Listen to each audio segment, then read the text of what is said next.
वाह वाह, क्या सुस्वाद वाला कोरमा बनाया, वाह वाह, मजा आ गया। मम्मा ये बिल्कुल जेबी पुप्पो वाला कोरमा नहीं लग रहा? वो भी ऐसे ही बनाती थी। अरे ना तो स्टूडियो का नाम लेके मुंह का थोड़ा जायका खराब कर दिया। अरे कहाँ उसका कोरमा और कहाँ इसका कोरमा।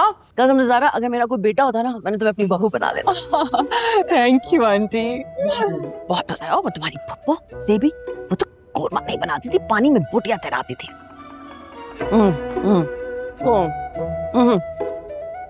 चौथी पहेली क्या है तुम्हारी? मम्मा अभी तो हमें नीले रंग की जिल्द वाली किताब की तलाश है। नीले रंग की जिल्द वाली किताब? ऐसी किताब तो हमने कभी नहीं देखी ना हवेली में ज़ारा। काली और ब्राउन जिल्दों वाली बहुत सारी किताबें हैं हवेली में, पर नीली तो। चौथी पहेली दोबारा से पढ़ो। पढ़ो।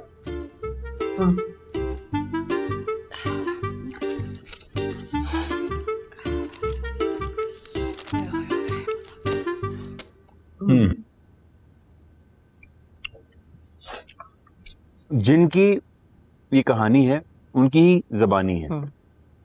ढूंढ लो किताबों में रंग आसमानी है, उसकी नजरें तुम पे हैं, उससे ही छुपानी है, हाथ में ना आया तो खाक ही उड़ानी है।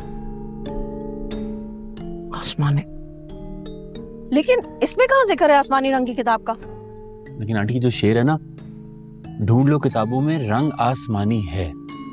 हो सकता है कि आसमानी किताब की बात ना हो रही हो सकता है कि ये बात हो रही हो कि जो चीज ढूंढनी है वो आसमानी रंग की हो। वाह, हाथ में वजन तो है। लेकिन वो क्या चीज हो सकती है जिसको जिसका रंग आसमानी हो और उसको ढूंढना हो? मतलब कि क्या चाहते थे तुम्हारे वालिद साहब? एंड रिजल्ट क्या है? क्या ढूंढना है इन पहेलियों को बुझवा के?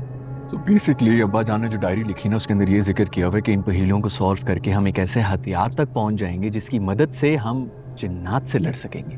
यानी कि हथियार वो हमारे हाथ पे लग गया तो इस हवेली को हम जिन्नात से आजाद कर लेंगे। इसका मतलब हमें आसमानी किताब नहीं, किताब में आसमानी हथियार ढूंढना होगा। आसमानी रंग का हथियार?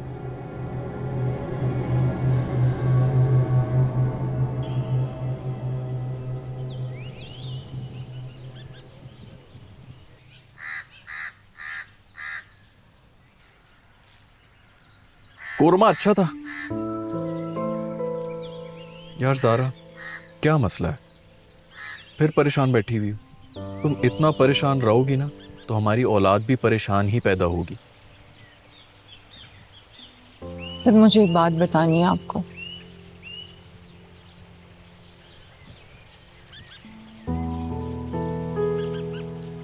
सब ठीक तो है ना? तुम्हारी तबीयत ठीक है? बीपी तो लो नहीं हो रहा? वो मैं बिल्कुल ठीक हूँ। मैंने तुम्हें ये बताना था कि फरीदा आंटी समीरा के बुजुर्ग बाबा के पास गई थी, खुशी से जान छुड़ाने के लिए ताबीज़ लेकर आई हैं। मगरिब के बाद जलाना है। भाई ये तो बहुत अच्छा हो गया, मैं भी कुछ ऐसा ही सोच रहा था। शुक्र है उन्होंने खुद ही कर लिया। लेकिन एक प्रॉब्लम है ना इसमें। फरीदा आंटी के ताबीज़ से अली को उसकी मोहब्बत मिलेगी, और अली तो नादिया से मोहब्बत ही नहीं करता, वो तो खुशी से मोहब्बत करता है। तो अगर फरीदा आंटी के इस ताबीज़ के चक्कर में अली खुशी को मिल गया तो? ये तो तुम ठीक कह रही हो, और वो बाबा के तावीज़ में असर भी बहुत है। मैंने खुद अपनी आंखों से देखा था तहखाने का ताला कैसे टूट के ज़मीन पर गिरा था तावीज़ के असर से। हमें जाके रोकना होगा फरीदा आंटी को। हम फरीदा आंटी को ये कैसे बताएंगे कि अली उनकी बेटी से मोहब्बत नहीं करता? यार जितना मैं जानता हूँ ना, नादिया ने खुद ही बता दिया होगा उनको, और वैसे भी वो अपनी अम्मी से कुछ भी नहीं छुपाती है। तुम्हारा क्या मतलब है कि फरीदा आंटी खुद अपनी बेटी को उसकी मोहब्बत से दूर करेंगी? मुझे नहीं पता यार। चलते हैं, जाके फरीदा आंटी से बात करते हैं, उनसे पूछते हैं कि उनके दिमाग में आखिर चल क्या रहा है। चलो।